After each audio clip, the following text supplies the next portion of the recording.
Hey everyone, Barry McGuire here. It's Monday. It's the Monday main event, Barry McGuire's Creative Real Estate Education Group.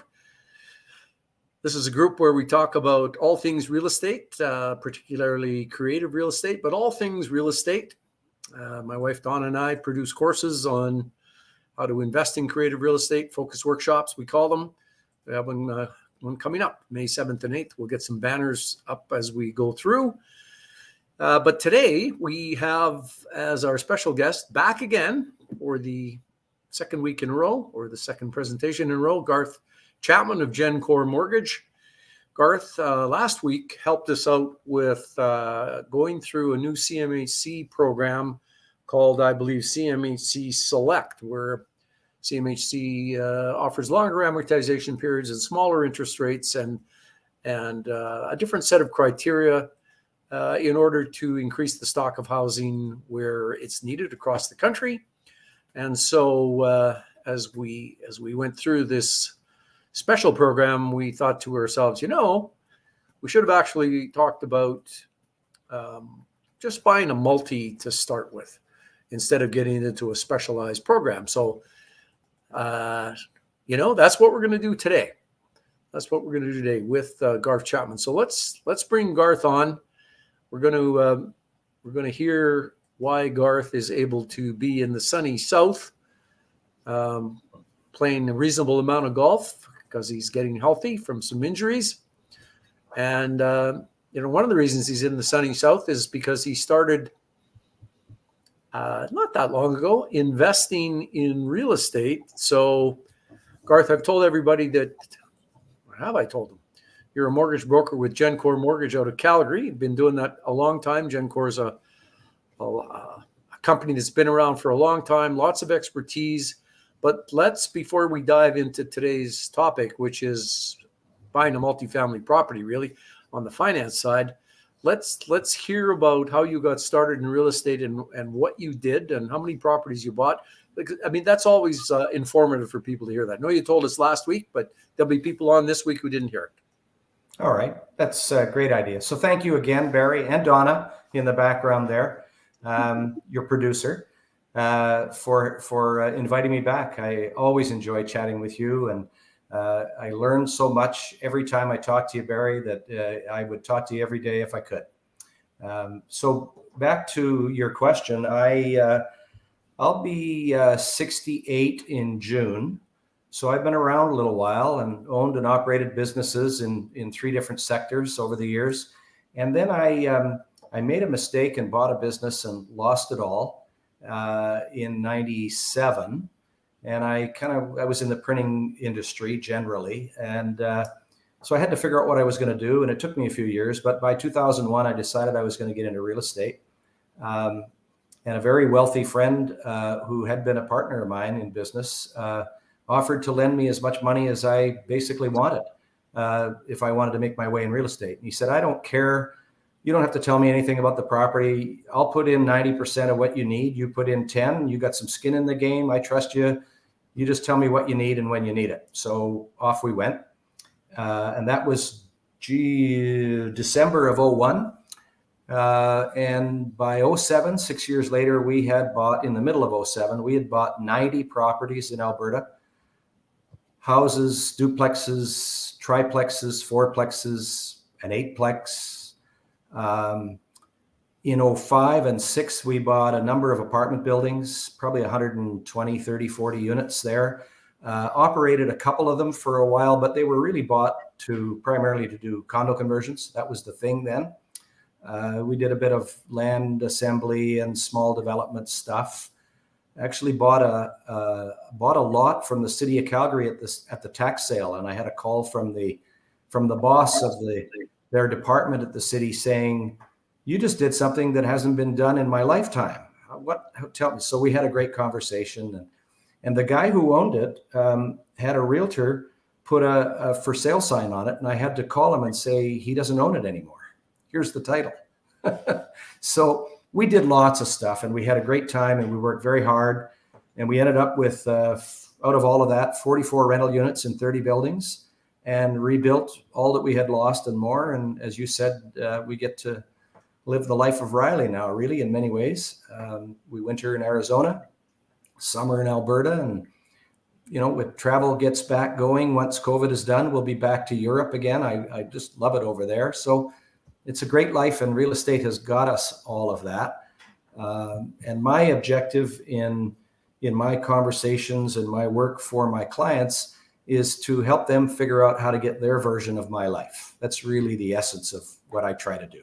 That's such a good way to describe it, Garth. That's because most folks have a belize, as we used to say at the Real Estate Investment Network, that involves, something along the line of doing things that you enjoy when you want to do it, and having lots of freedom, really, to do whatever you want, and that's what you and your sweetie pie have. So, folks, it's always instructive listening to someone say why they've gotten to where they've gotten to, and Garth's done very well.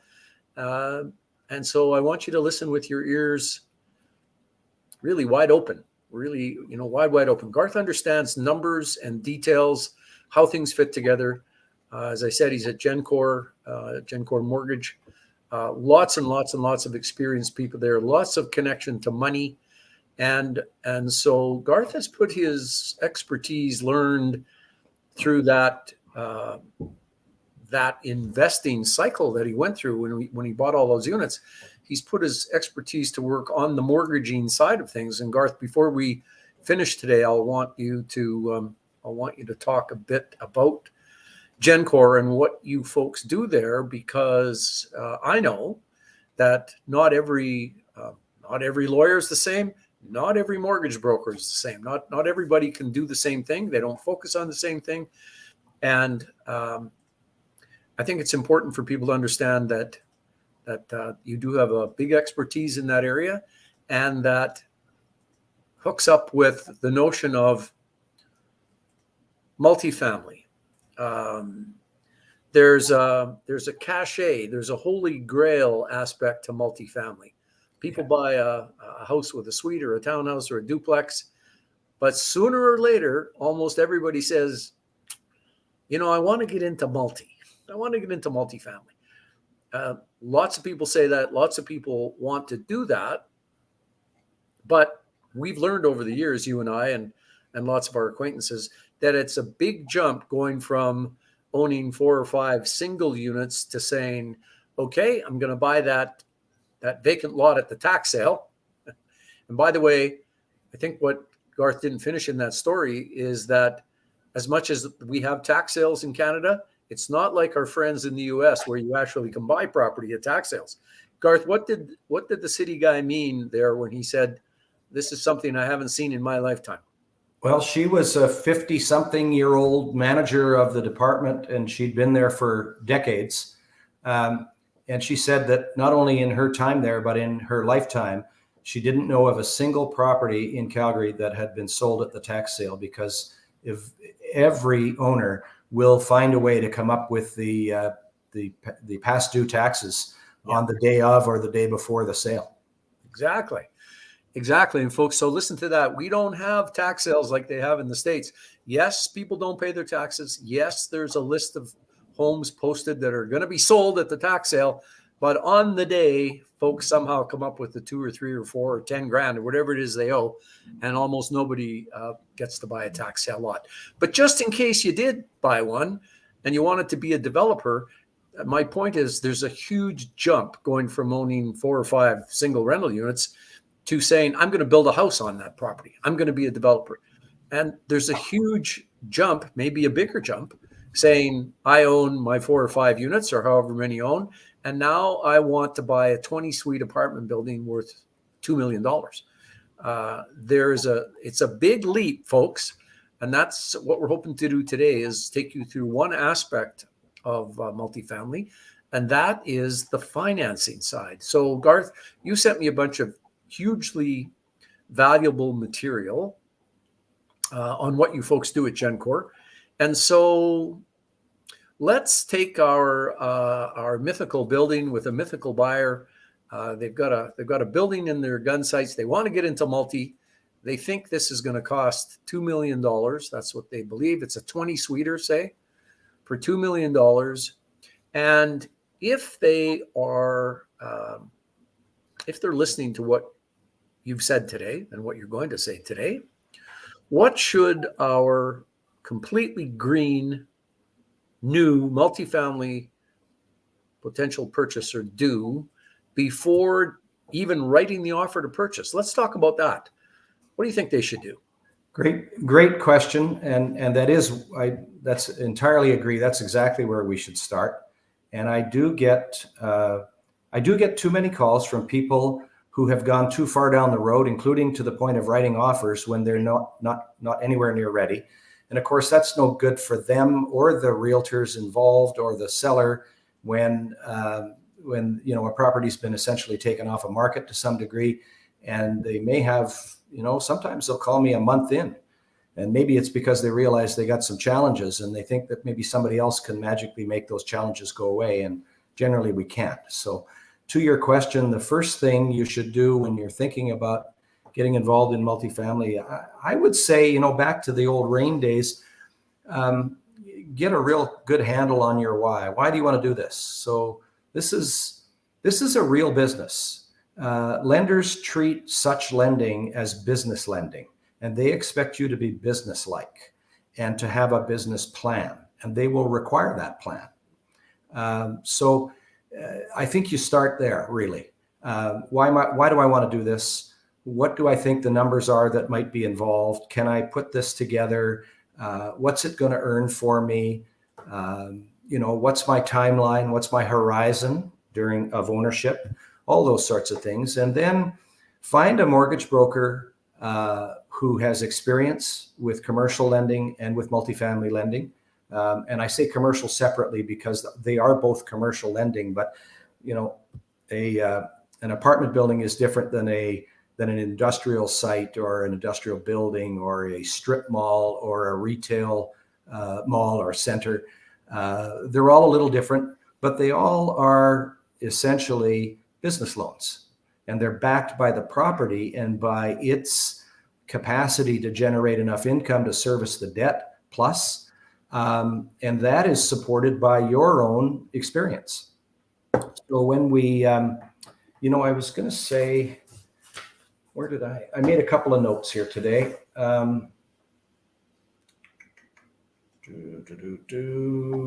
Bear with me, sorry. Risk assessment, that was my note. So, lenders will look at a building in terms of the risk assessment around 4 key areas: the property, the valuation, the market, and the borrower. And regarding the borrower, it's about their experience, their net worth, and their liquidity. So all of those things are, and with my decades of owning and operating and managing businesses, from back in 1972, 71, I had my own truck, and then I had 2 trucks, and I was operating that little business. So I learned really quickly from the street level what it meant to own and operate a business. And I want people to really understand that that's what this is. Buying houses and duplexes and triplexes and fourplexes is not treated that way by the lenders. They look at a rather simple residential model in terms of their numbers and their analysis. And to be honest with you, residential banker underwriters don't know how to read a financial statement, generally speaking. So they really can't do the kind of assessment that needs to be done. So it's not like buying residential rental properties is like going to elementary school, and then you move into, grade 10, you go into senior high school, and you graduate to multifamily, because they're different. It's like the difference between high school and university. It's a very different world. Once you've decided your when and why you want to do this, and you're really, really committed to it, because, let's face it, if you buy the wrong duplex, you'll survive it. You'll figure it out. You'll sell it. If you buy the wrong 20-suite apartment building because you didn't understand really what you were getting into, and somehow you managed to get it financed, but you weren't able to manage it effectively, that can really hurt you. And I've seen it break people, literally. buying the wrong stuff or in the wrong markets, go back to those risk assessment criteria, right? Property, market, valuation, borrower. Those things all need to be lined up. And you need to be able to be a good student and learn the things that you need to learn to run your new business, being that apartment building. And it's fine to say you're going to hire a property manager, and you should, probably. But you got to manage the manager. And that's really key in all of this. Yeah. So my focus on this, and I mean, I don't need to do this. I could just retire. But I like doing this. And as I said earlier, my focus is to help people get a roadmap to their version of my life. Sometimes it means saying to people, I don't think you should do this right now. And here's why. I had a call from a lady who was ready to buy another residential rental property. But when I understood her age and her retirement plans coming up fairly soon and how much capital she's got, we then got into a conversation of how much income are you going to need when you retire in 5 years. And at the end of the day, I gave her a bunch of homework, create some budgets and give me a plan.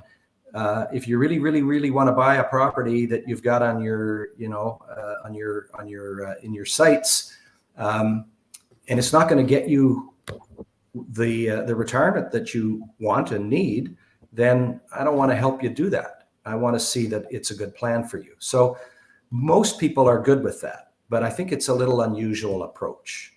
Garth, I just want to interrupt you there. And folks, if you're listening to Garth and you don't know Garth, you might go, yeah, Garth, sure, you could retire, but you're just doing it to help people because you're such a wonderful person.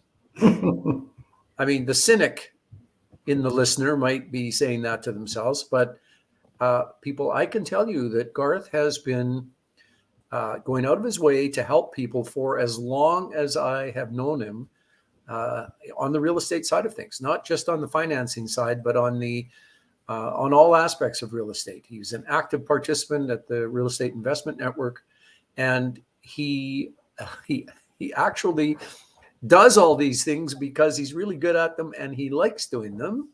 And so he's not just blowing smoke at you. That part is all true. I don't know about the rest of it. We'll just see. But that so that part is true.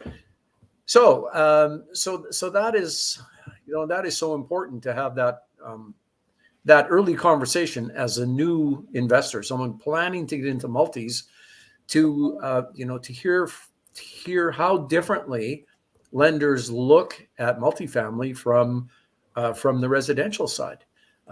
Yes, it is a business, and let's talk about some of the things that, if you think this is the appropriate time to do it in our chat, let's talk about some of the things that lenders do as they look at the risk assessment side of things, and what they want you to be able to do before they'll consider you favorably. Absolutely. I think that's a great intro to that. I do want to, and thank you for the kind words, Barry. And you and I have known each other a long time. I guess just about 20 years now. Yeah, coming up. And you're right. I mean, I don't do this for altruistic reasons. I do this because I need there's a vibe, there's an energy that comes out of these interactions with people that it's like juice. It's like drugs to me. And if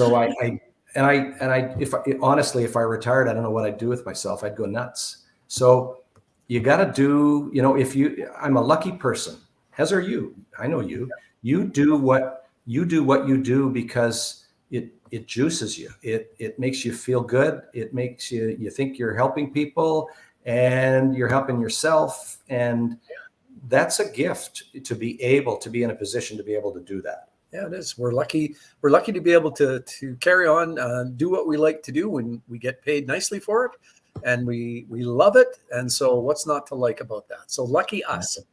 Exactly.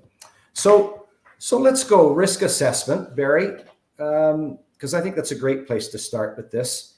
So if you think about,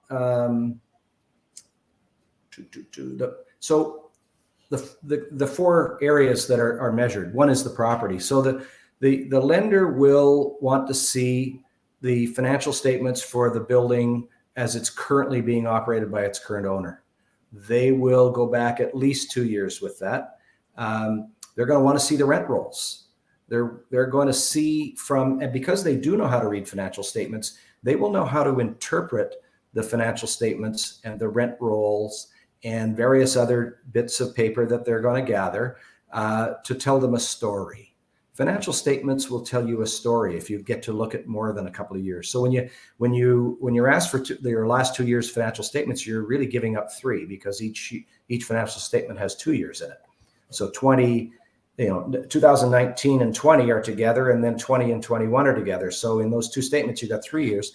It tells you a story. And if you're concerned about the story, you might go back and want to see something else, or you might want a reason. Why did this happen? How come that was such a bad year? Well, COVID. 2020 hurt a lot of businesses.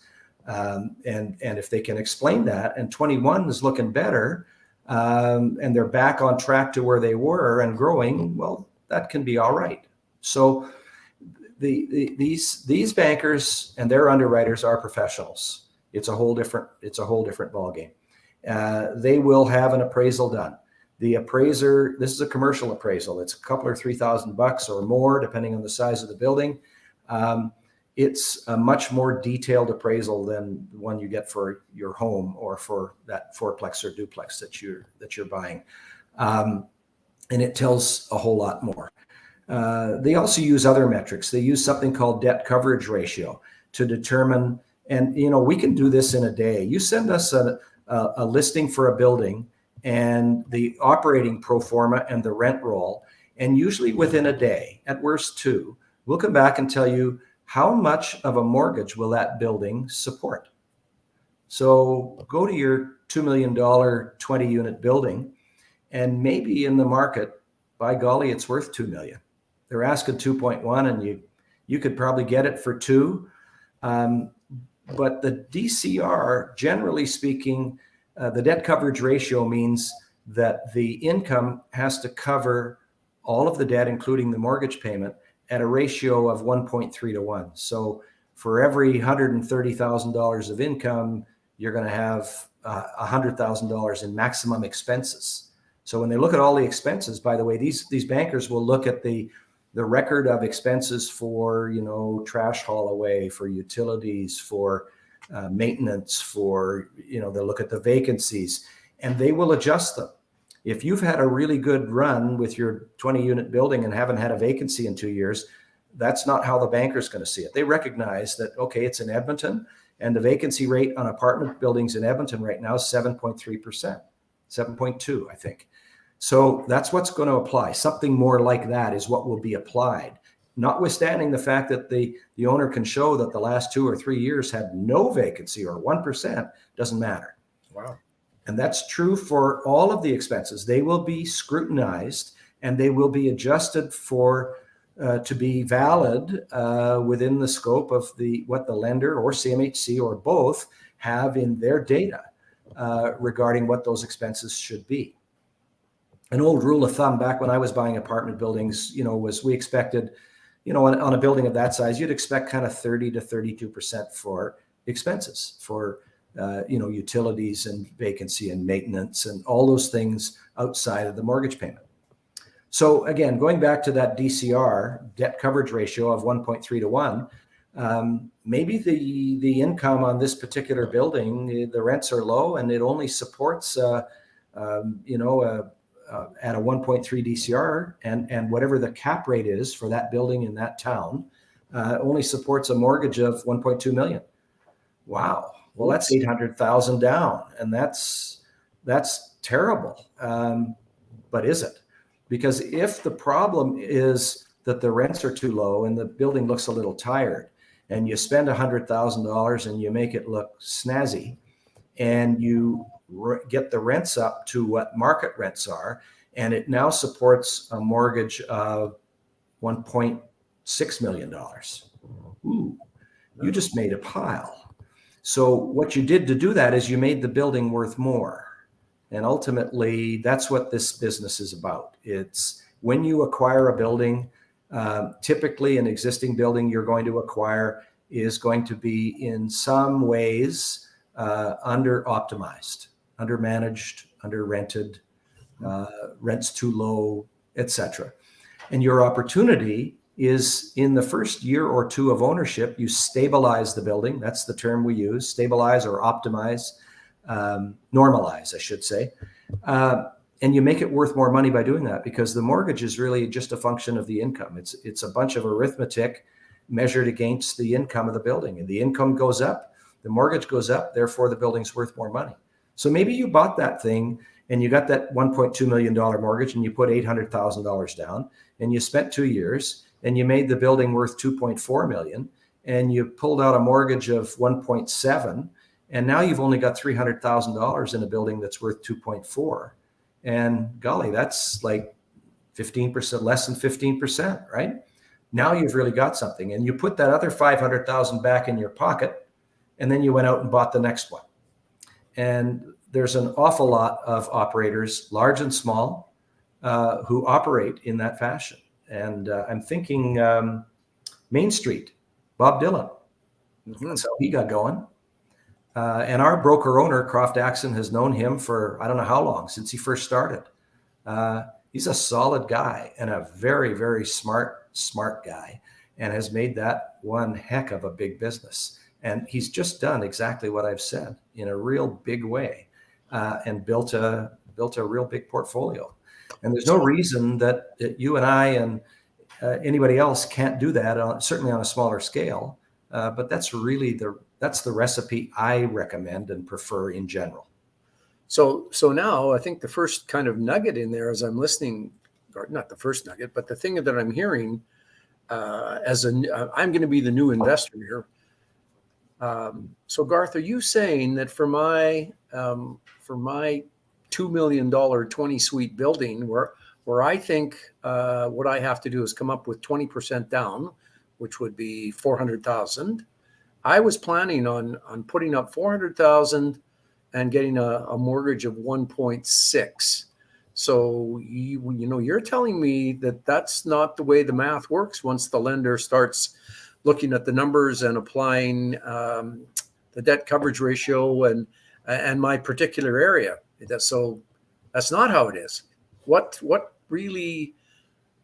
kind of an average expectation that I should have then? If I think I'm getting 20%, or if I think I'm getting a mortgage for 1.6 and putting up 20% down, which is 400,000, what's far more likely when the lender starts slicing and dicing the numbers? Typically speaking, and this has been true for a good long time, in major centers, Calgary, Edmonton, you're probably 30%, give or take 3 or 5. You might be a little under, you might be a little over, but in that range. And it's really essentially the difference between market value and lending value. Lending value is determined by the lender based on the things we talked about and an analysis of the income and the expenses, and applying a cap rate, and then applying the 1.3 DCR, which is kind of normal. And there you have it. Now, in smaller centers, it can be very different. One-horse towns, the cap rates are much, much higher, which means, there's an inverse ratio. Cap rate goes up, value goes down. So where you might have a cap rate of under 3 in Vancouver, and it might be 5.5 to 6 in Calgary, and it might be 8 in Lloydminster. And don't quote me on those numbers, but that's kind of the range of things to some degree. And you'll get into some areas where it's 10, 11. And if you can withstand the risk of, the town that only has 2 big employers and one of them goes bust, you're going to have trouble for quite a long while getting that place rented. So that's why the cap rates are applied as they are. Because they're recognizing that risk. And that's of those 4 items that are measured in risk, that is the one that's called market. So, to go back to the $2 million building, you probably would expect to put 600 down and get 1.4. And if you want to get into CMHC insured financing, then there's just another layer of the same sort of stuff and a great long timeline for CMHC to do that.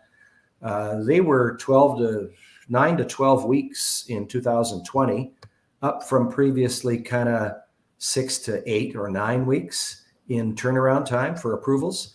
By the end of 2021, they were 4 to 5 weeks. But on March the 7th, when they turn the taps on for MLI Select, the new program, we expect that will quickly lengthen out again. And I would not be, frankly, when you talk to CMHC, they're quoting 9 to 12 weeks. So that's their expectation of how busy we'll get. Let's work that into the scenario. So I'm looking to buy this building. So let's talk about those timelines. Am I going to be dealing with a lender first or CMHC first, or do we do both of them at once? And how does the lender approval timeline work in with the CMHC timeline? Great question. And there are choices there. Some people will go to a bank, RBC maybe. Some of the banks are a little bit into this, but usually on a bigger scale. If you're buying a 100-unit building, you can go to any of probably at least 3 of the big 6 banks and get a good shake.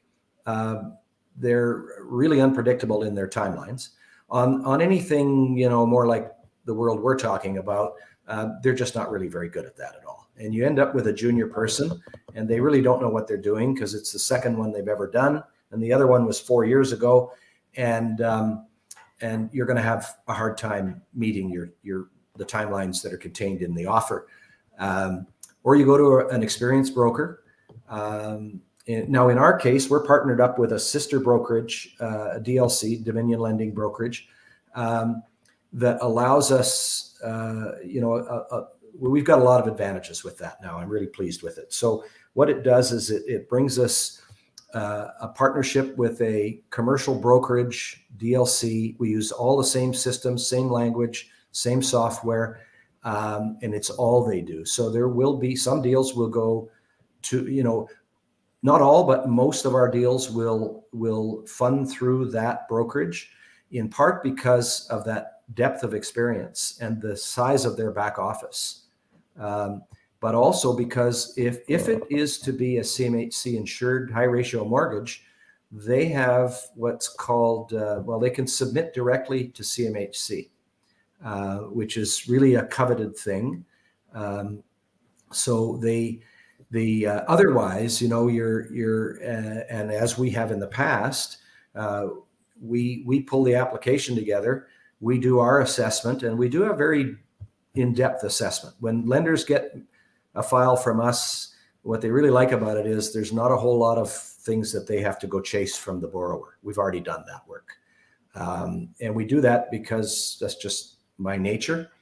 And really, at the end of the day, when I built all that stuff, it was because I didn't know I didn't have to.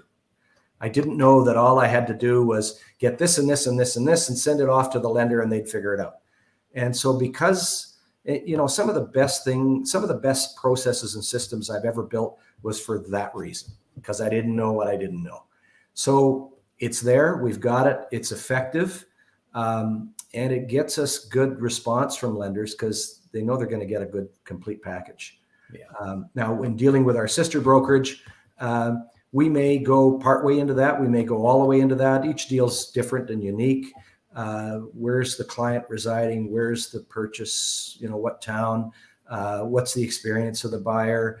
How easy is it for us to pull together a full package or a 3/4 package? So we can kind of slice it and dice it, which is very cool. So we can treat it as, each deal is unique and each deal should be handled uniquely to some degree. With that brokerage on our team, then it just makes our life a whole lot easier. We can process a whole lot more, and we're much faster. So now CMHC is no faster, but with direct submission, the real key to this is that when a lender makes the submission to CMHC, at the end of the day, CMHC, if they approve the deal, they deliver what's called a certificate of insurance, a COI. And that is akin to a mortgage commitment on the house you just bought. It's a commitment to provide insurance for the mortgage. the lender is offering a rate to the borrower, and the CMHC is offering the insurance, and off you go. But let's say your borrower says, well, gee, I thought we could get a little better rate than that. And maybe we could. Maybe there's another lender out there who would do a better deal for this deal, who maybe a lender who likes that town and that scope and scale of building. When the broker submits to CMHC directly, the broker and the borrower, the owner, control the COI. So it's an easy matter to simply shop it to the market, to all lenders. Here's our COI. Here's the deal. Give us a bid. Right. So that's really a key advantage. Yes. And I was trying to figure out, do we really want to do this at GenCore and create that? And how long will that take? And how old will I be? And how much energy will I have? But now I don't have to.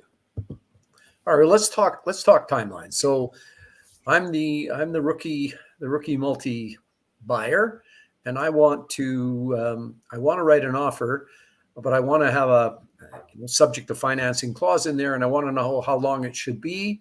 So if I'm not thinking about CMHC, I'm just saying I got to find a lender who will help. Let's say I'm a real do-it-yourselfer and I want to go do all this on my own without anybody's help.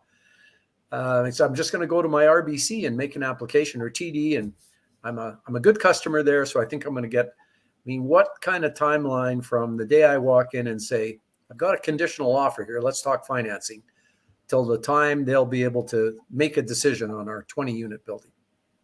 Just roughly. I realize it's 2-3 weeks, 7-8 weeks, 10-12 weeks, or in the case of a recent client, after about 8 weeks, they just gave up and came to us because they came to understand that the person they were dealing with just didn't really know. So there is no range on that, really. It's so unpredictable.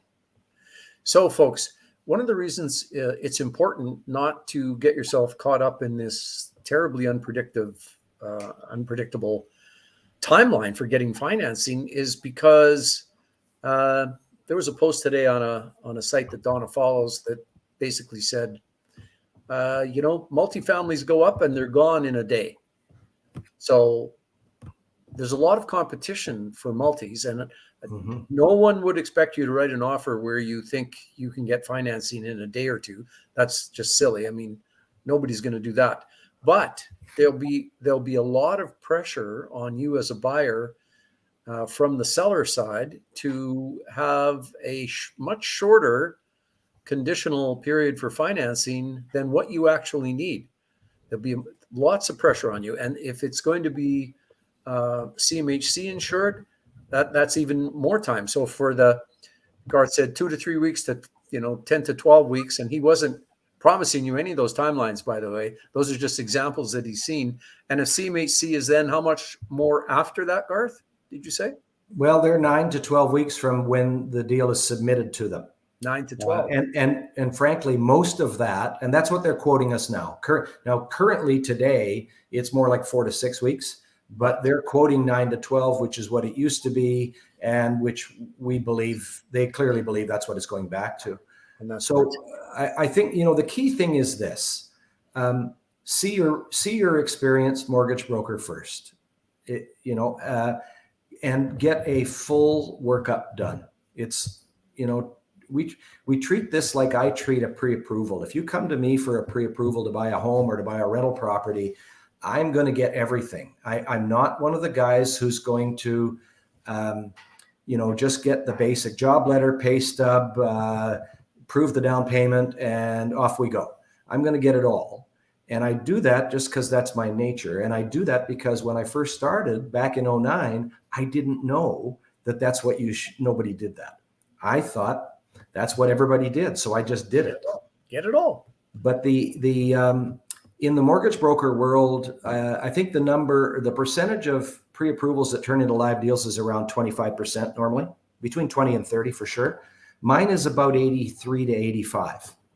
And part of the reason for that is my clients never have surprises because I got everything up front. and they knew what they could do, and the pre-approval actually means a little bit of something because of that. It's no guarantee, but it means something. Yeah. So I think the same thing applies in multifamily. I do it the same way. Give me the whole thing, and I'm not getting paid for this, but that's okay, because I usually can tell fairly early in if there's a hope that this thing is, that this person or these people are going to make this work. They're going to have what it takes in terms of net worth and liquidity and experience and background to do that. And I'm prepared to put that time in. And if they don't, well, then I'll give them a roadmap, if they want one, to what they have to do to get to a point where they are ready. That's just what you do. That's part of this business.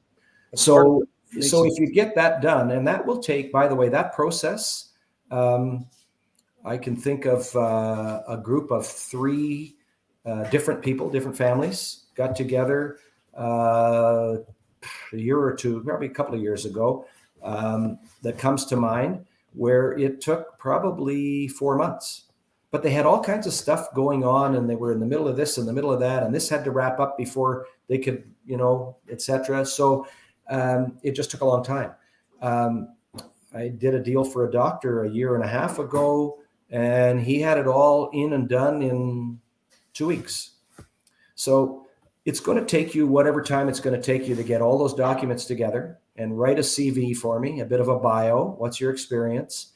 And then it takes me several days, maybe a week, to digest it, slice it, dice it, review it, run it through what I call my multifamily qualifier process or system, which includes a big Excel workbook that takes all the numbers and slices and dices and runs calculations and comes back out and spits out the numbers on the other end, so that we know, does this fit?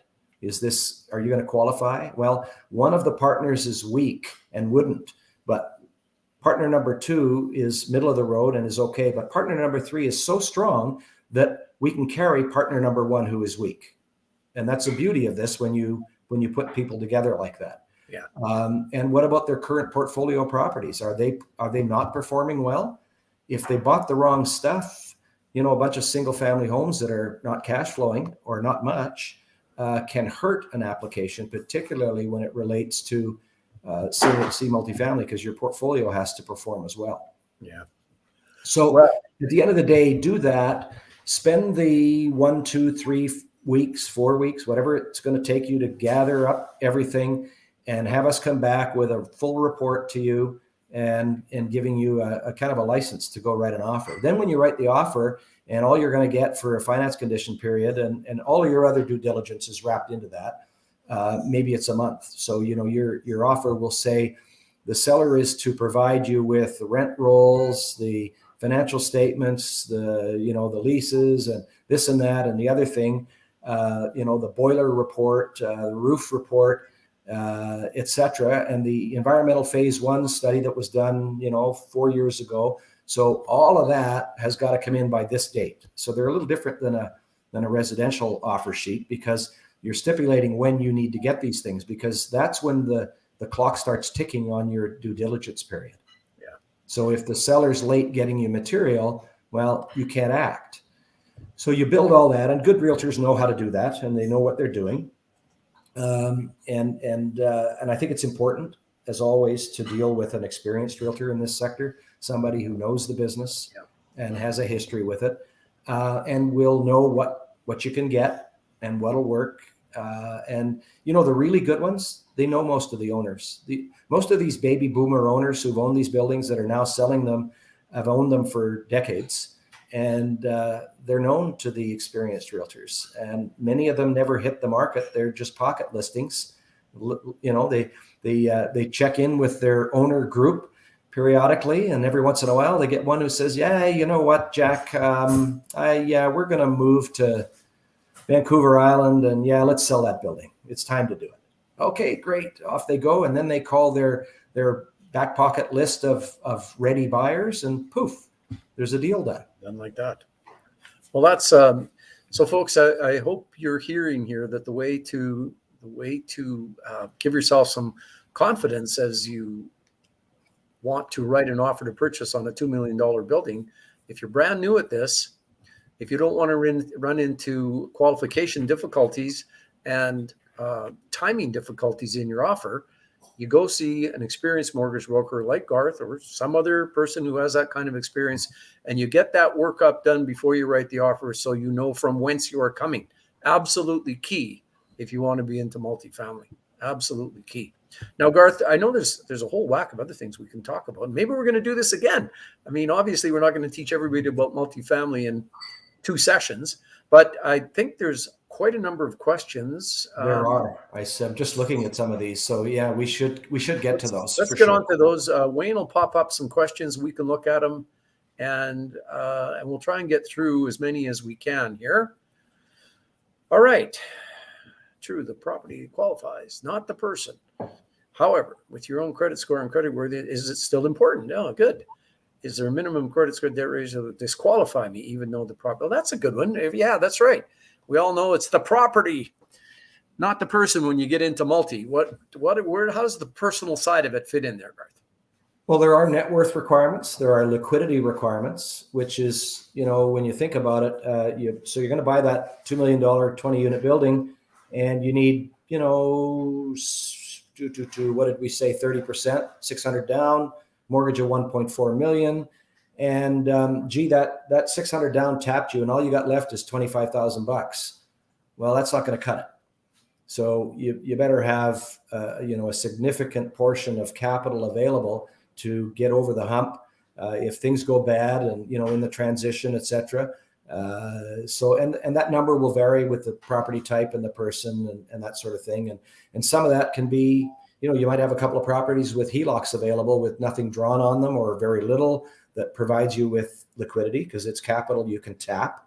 And if your overall ratios are strong enough, that's okay. And you can frankly use some of that for down payment money as well as for shortfall or down, fallback money, I would call it. So you need to show that your income is sufficient to fund your life. That's pretty easy for us to do. And then you need to have enough down payment, and you need to have enough for early on repairs and maintenance to the building, because there's going to be some deferred maintenance. There always is. And then you're going to need some fallback capital. So those are the key things. And, if your job history is relatively stable, you're relatively stable. You don't need big income, but your income needs to match up with your lifestyle expenses. And that's pretty easy to determine, as I said, but it is primarily the building. The first thing that we're going to look at once you're done this whole pre-approval, and I hate to call it that, but once you're done that process with us or with your broker and you got a green light to go, then you bring the broker the building and the rent roll and the operating pro forma, and poof, they'll come back to you and say, that should get you a mortgage of about this. Now, if it's a candidate to do right off the bat with Cmhc insured financing, then you've got that longer timeline. But at the end of the day, buyers know that they're not going to get 9 to 12 or more weeks on a finance condition.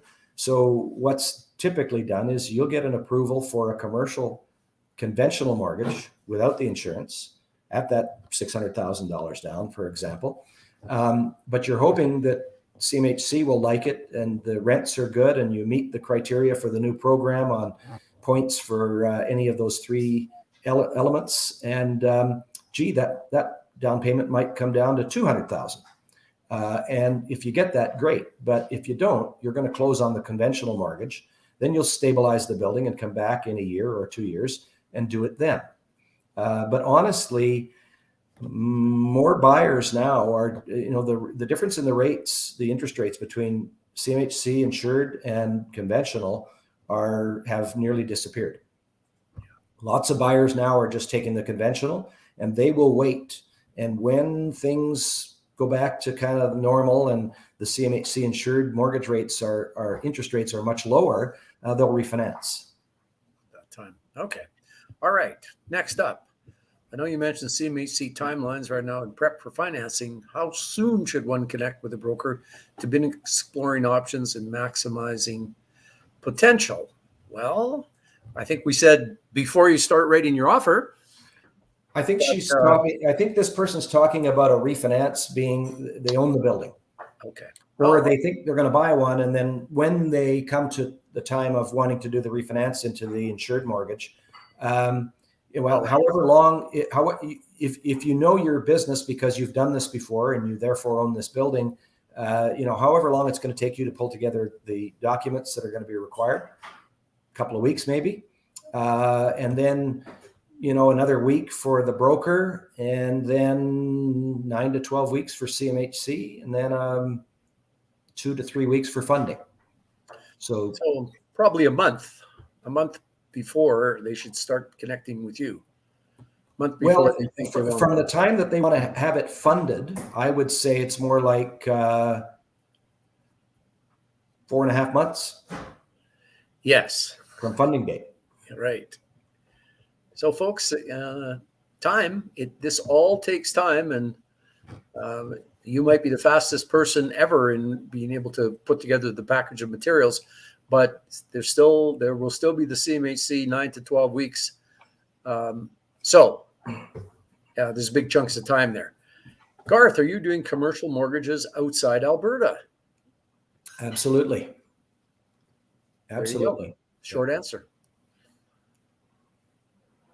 Nova Scotia. Well, there's what's the answer? Yeah, we can. And frankly, we would, it depends on the buyer. If the buyer is experienced, we'd probably partner up with somebody in Nova Scotia, one of the DLC agents down there, or brokerages, I should say, down there. But we don't have to. So it really just comes down to how local do you have to be to put the deal together. So it really is property and buyer specific. Yeah. Yes. I mean, I'm guessing it would be a little more difficult for you operating in Nova Scotia than it would be in Alberta. But folks, remember, CMHC is a federal entity. So the CMHC rules are going to be, maybe not applied exactly the same way in all the provinces, but there's going to be a big overarching similarity no matter where you want to do a CMHC insured property, I'm guessing. All right, what else do we have for questions? How do you know if the seller of a multifamily apartment is trying to pull a fast one? For example, they had a fire in 3 units or had a flood and never did any insurance claim, and the seller failed to disclose those to their benefit of them and to your disadvantage. Can you walk away? Can you ask for a better price? How can you avoid being financial pitfall or expenses? Well, one thing we haven't talked about here is the need to have a solid inspection done of the property in the process by someone who does multifamily inspections. I don't think you're going to call your local friendly, housemaster's guy. Maybe, I don't know that for sure. No, you won't. I'm pretty sure you're not. Yeah, I mean, you're going to need a boiler inspection, a roof, and there's a lot more to it. And in this case, if this is a real case, that's probably the inspection is probably what kicked up this information. And I would say, there's probably a couple of professionals that you should be talking to. 3. You should be talking to your broker. You should be talking to your realtor if you have one, and you should be talking to your lawyer, because there's some legal side to this too in terms of what your rights are. And I don't think I'm not a lawyer, but Barry, here's the question I would have for this is there any legal requirement to disclose? Yes. On the residential side of things, there's a specific clause that says that the seller will disclose any latent defects. Latent defects are ones that are not, you just can't see them right away by looking. It's not like an asteroid fell down and knocked a big hole in the roof. That's a patent defect. You can see that one. But the fire or the flood that was, covered over or partially fixed, those are latent defects. And so sellers are supposed to disclose them in residential offers, a properly drafted commercial offer, and those are often different. They're custom offers often. Should have a clause in there that talks about what the seller has to disclose, and you should have to disclose all latent defects. But I think what we've got here is a scammer seller who isn't paying attention to his duty to disclose. So where that might give you an action post-closing, when you discover things and it's obvious the seller covered up and maybe you can sue and win, you're way better off never having to sue. So that solid home inspection, sometimes if you're suspicious, you can add extra clauses to your offer to purchase where you want the seller to specifically declare that he's never had a flood, that there's never been a fire, whatever, you're feeling might be at issue, but you don't really know about. But overall, you're best off hoping never to run into a seller who's trying to cheat you, and also get a great commercial home inspector to give the place a good going over, along with all the other supplementary experts that your expert commercial inspector might recommend, boiler side, other things like that.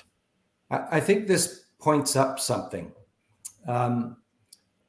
If this is your first time, for sure, and maybe your second and maybe your third, you should have a professional in your corner in every sector of the transaction. You should have a realtor. I don't care if you've got to pay them. You're going to spending big money to buy a big asset in a sector that you're not familiar with. Have a realtor protect you. Have a lawyer with experience to protect you. Check your offer before it goes out. Make sure that you are properly protected. Have a mortgage broker who knows their business so they can protect you. That's the jobs of these professionals. So once you are an experienced multi-time buyer of commercial and or multifamily properties, and you want to, do some deals direct, great. You'll probably have learned enough after buying a few, and I mean a few, several. You may have learned enough to be able to act for yourself in at least on the front end, on the realtor side, and maybe with the lender. If you want to deal directly with a lender, you're always going to need the lawyer. All right. Cheryl says, would you recommend a bridge loan while you're waiting for a CMHC loan? Absolutely. But again, my advice normally, again, depends on your experience and your net worth and your liquidity. Some don't need it. Some can close in cash, but then you've got issues on. Although they've appeared to have solved this, but there is a reinvestment requirement that we talked about last time. So yes, a bridge loan is a great option for that because they're short term and they're not overly expensive. There are fees and their rates are a little bit higher, but they're a really good way to go. But you also got to have a backup. What if CMHC declines the deal? Then your bridge loan isn't very good. You now need a conventional loan. So typically you want to kind of marry those pieces together and at least be really confident that you can get the conventional loan to take out the bridge loan. Bridge loans are expensive loans, folks. They might be a perfect tool for you in certain circumstances, but especially when you're starting out, I'd be a little edgy about bridging to CMHC. Sahil says, would you know the potential loan to ratio before CMHC application is submitted, or do you wait 9 to 12 weeks for CMHC to find that out? I wonder if Sahil is talking about, do we know what the lending value would be before the application is submitted? Not sure. Absolutely. Yeah, we would do an estimate. Our sister brokerage would do an estimate. We'd compare notes. We may send the deal to a lender or two for a look-see to come back and tell us, what do you think CMHC is going to say about this? Are they going to like it? We can go to lenders, in the region. So if it's a Peterborough, Ontario building, we can talk to somebody in Peterborough. You generally will have a pretty good idea, and you can't predict everything, but everything up to 24 units now with CMHC has to be appraised. And that gives that's a great thing. Even though there's a cost, what it does is it gives the CMHC underwriters the courage to support the numbers in the appraisal. Otherwise, they're just throwing, darts at a wall. They haven't got something to go by. It's like if you said to an appraiser, here, appraise this, and I'll take a residential example, appraise this house. and it's not listed for sale. I just want to have it appraised because I, got to buy out my brother. You call 3 appraisers, you're going to get 3 different numbers. But if you call that same appraiser or those same 3 appraisers on the sale of that house, and the sale price is $593, just about for sure, they're all going to come in really close to that $593 because you've given them a target, and all they have to do is say, "Can I justify that number? Is that reasonable?" If it's not, well, then they're going to come in with a lower number. Sometimes they'll come in with a higher number, substantially, if that's the case. But when you give them no number because there's no sale, what are they going to give you? Well, it's the same thing with a CMHC underwriter when they don't have an appraisal, which was the case until recently for what was it now? I think it was 5 to 7 units had an appraisal and above didn't. So they're a little bit running blind. They have a purchase price, but that's irrelevant. Then they have to do all of their analysis, as we discussed early on in the call, about what should the rents be, what should the vacancy expectation be, what's the cap rate, and come up with a value, and from that, come up with a mortgage amount. That was really hard, and it was unpredictable. Now that there's an appraisal to support them, it's easy for them to hit those numbers. Yeah, I hope that makes sense. I didn't know about that. Yes, it does make sense. Well, we're at 6 o'clock. Where does an hour go so quickly? My goodness. Wow. My goodness. My answers are too long.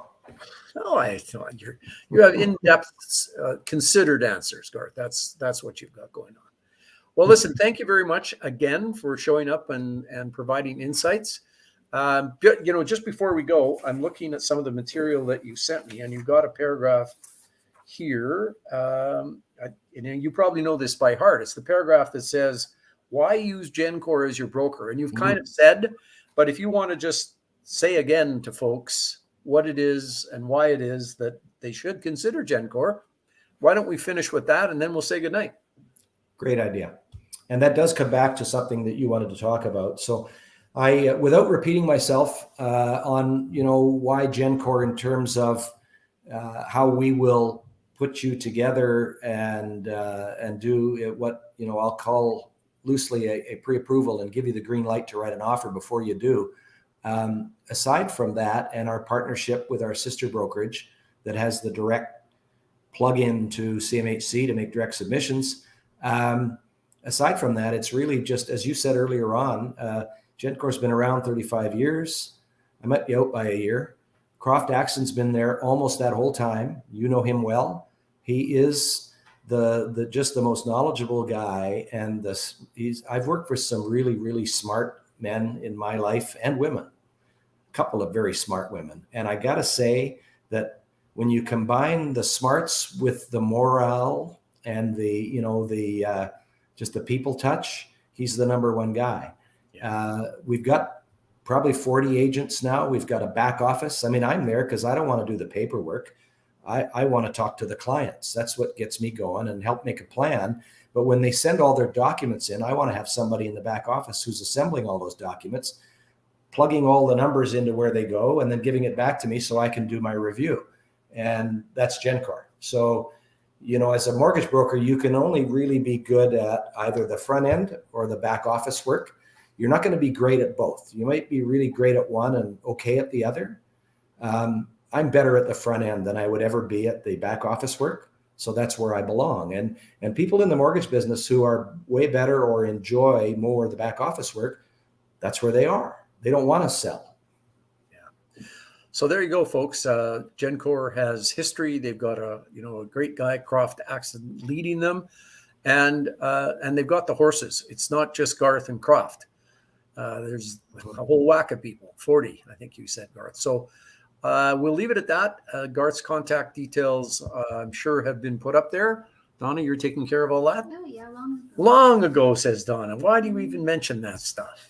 That's why you have a producer, Garth, right? So thank you very much, Garth, again, for showing up. I know we're going to get good reaction from this. We may decide to do this another time and delve into other aspects of this and from a different look-see. But for now, thanks again. We all really appreciate it. And so, Donna, anything else? No, that's it. Donna says we're good to go. Awesome.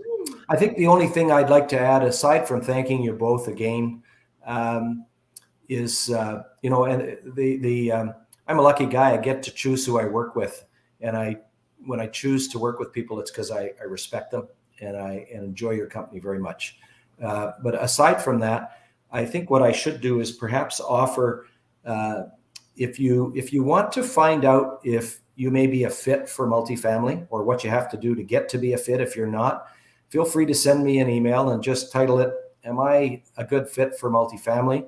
And I'll send you some material that will get you started, and we'll just take it from there, and maybe helpfully, try to help people to make that step.